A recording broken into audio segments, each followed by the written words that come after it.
Brian's already given us some survey results. I've got some more for you. The surveys are in, and they tell us more, particularly about young people and their sense of a feeling of a lack of purpose in life and little meaning in existence these days. So the surveys are in, and they say this. This is the Organisation of Economic Cooperation and Development, the OECD, and they do a global survey that includes specifically people in the 15-year-old bracket. And back in 2018, they did their survey, and the results were published at the end of 2019. Look at that. UK 15-year-olds ranked third from the bottom of the list of 72 nations when asked if they had a sense of purpose and meaning in life. Now, overall, globally, they saw a 5% reduction in that age range, feeling they had a sense of purpose and meaning in life. So the previous survey was 2015, so over the course of 3 years there'd been this dip, this sense of a loss of being satisfied with life. Now, let me give you what The Guardian said about this when they were commenting on the results as they were published. Interestingly, they picked up on the education aspect of the questions that were asked of 15-year-olds and seemed to just bypass this issue of a sense of purposelessness and meaning in life, maybe because it's too difficult to get into that. Educational matters are easier to get into and batter the heads of the government over it. But The Guardian said this: British children ranked next to last among those agreeing that my life has clear meaning and purpose, while the UK was alone in Europe in having more than half of its children reporting that they regularly felt sad. 52% of the 15-year-olds in 2018 that were surveyed as part of this said they felt sad regularly. Interesting as well, if you do have any interest at all to go and look at this later, it's religious countries that feature at the top of the list. People who have a sense of purpose and meaning. Top of the list is Catholic Panama, and then there's Muslim Albania.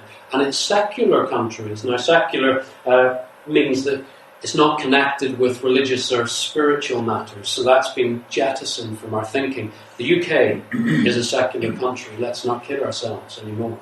It's a secular country, and other secular countries are there with the UK at the bottom of the list in terms of 15-year-olds feeling a lack of purpose and no satisfaction in their life.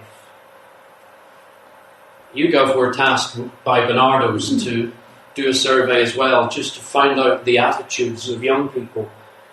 And 50% of the children that they asked questions of say they're worse off than their parents were at the same stage in life.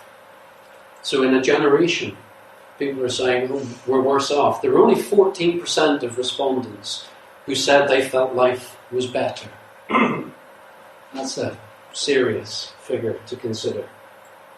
We know the struggle today. Younger people are no longer in that bracket.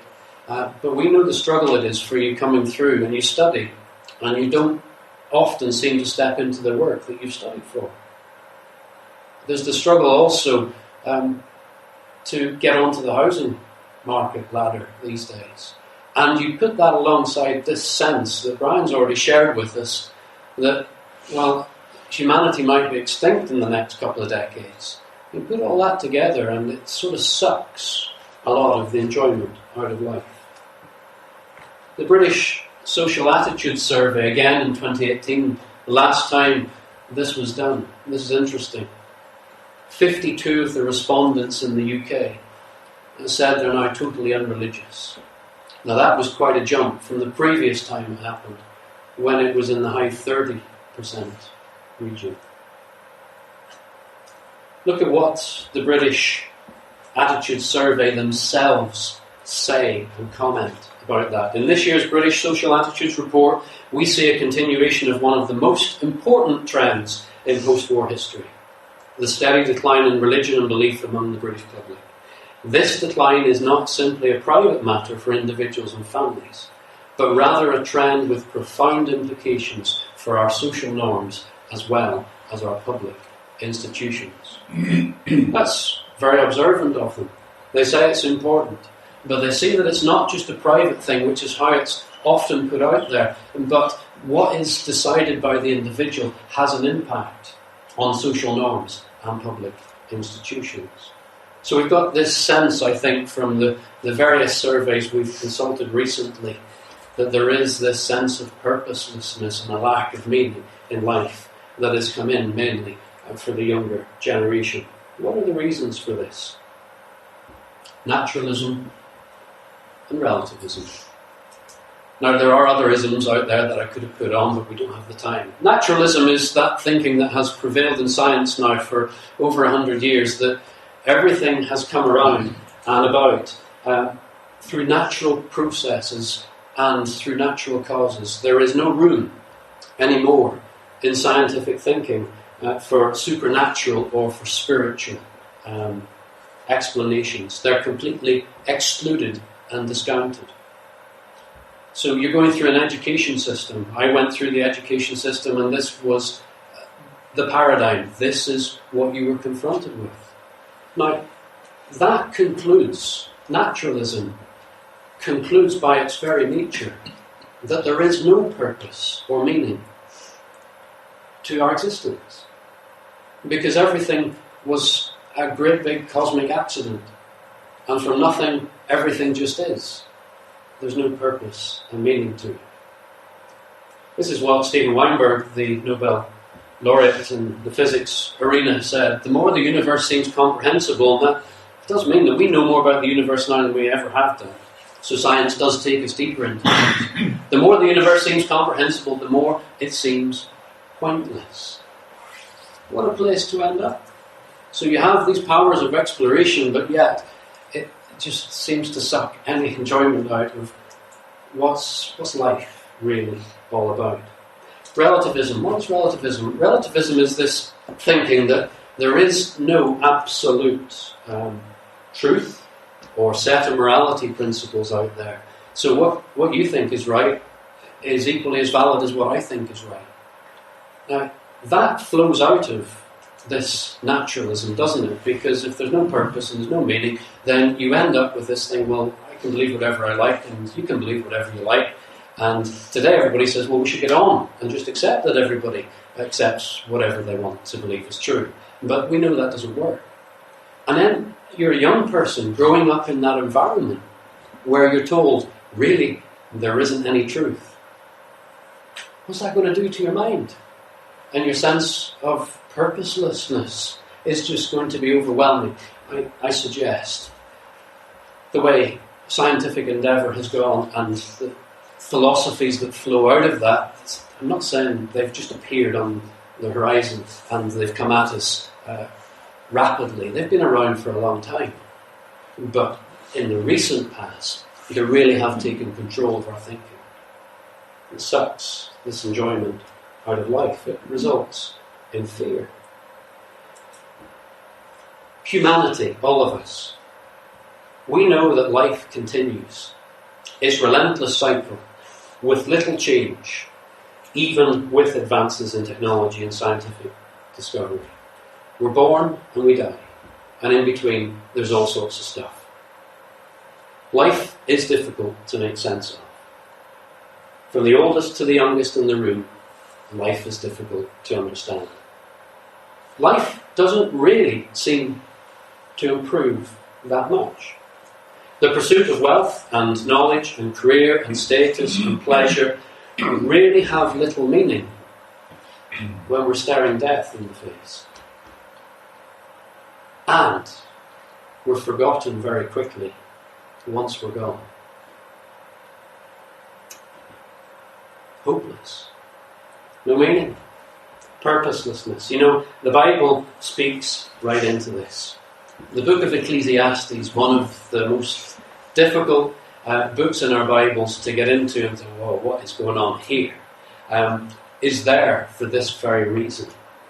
Because we're told there by the teacher that the pursuit of wealth, knowledge, career, status and pleasure without reference to God is this. It's meaningless, meaningless. This is the New International Versions. translation. Not only that, it's utterly meaningless. That's meaningless twice, which just emphasises the thing. So it's completely meaningless. Everything is meaningless. And actually later says everything under the sun is meaningless. This is how the teacher starts, and then goes on to explain how he's come to this conclusion. But actually, we need to be careful with our interpretation of the word meaningless or hevel in the Hebrew, because it's not a conclusion. It doesn't mean there's no meaning.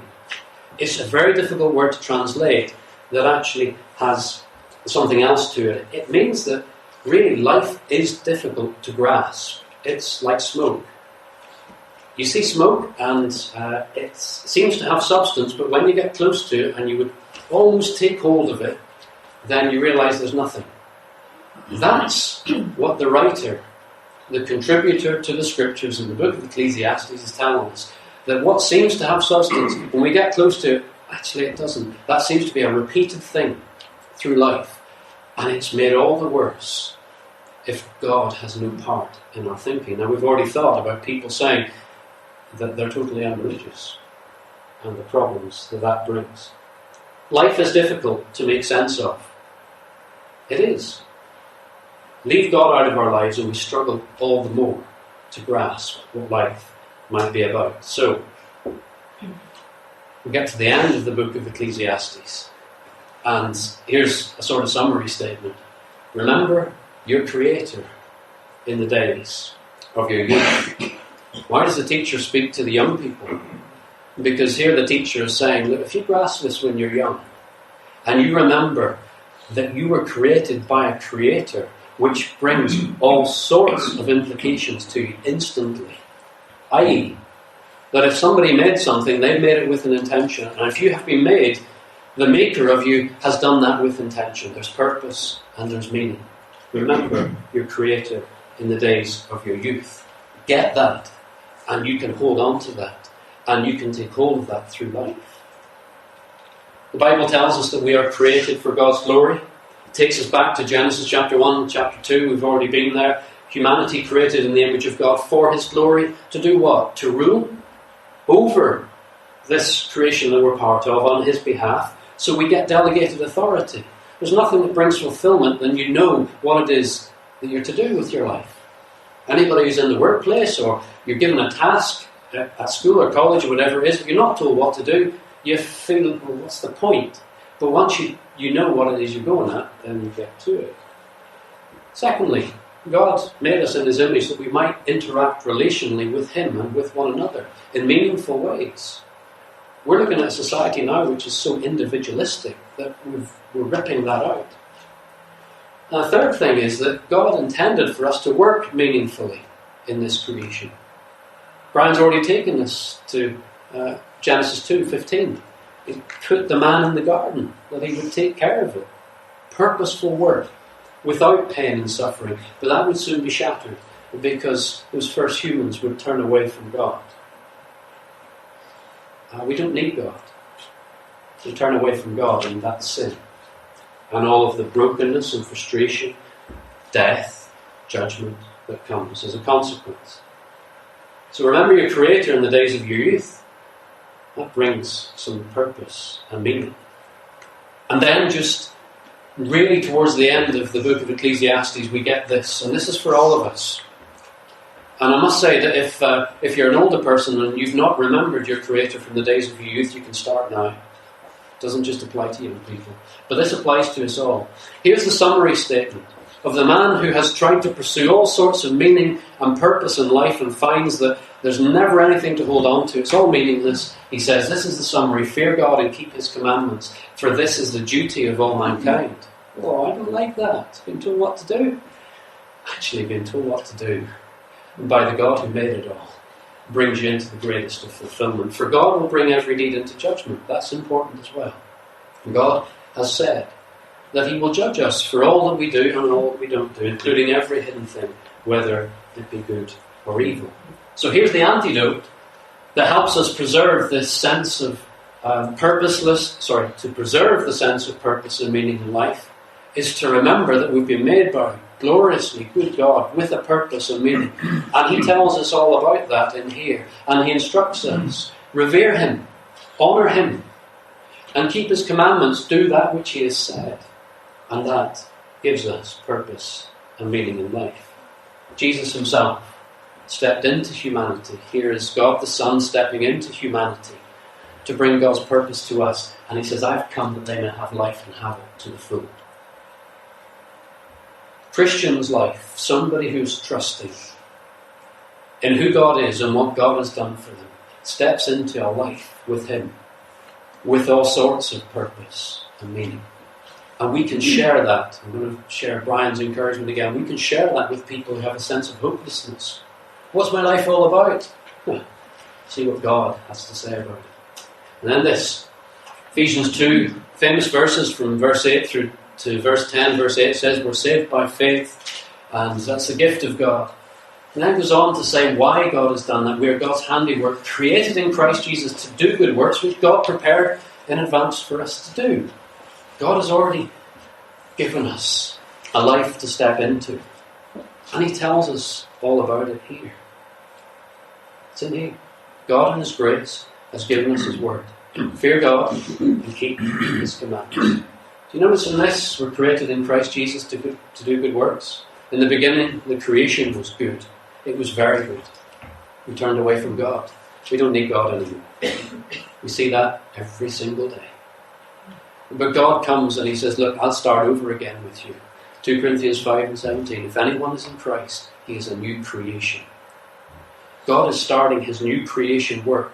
And it's going to be completed with a new heavens and a new earth. But he starts with us. And he says, let's go back to how it was in Eden. And you live doing the things that I say are the best things that you can possibly imagine, and live that life out.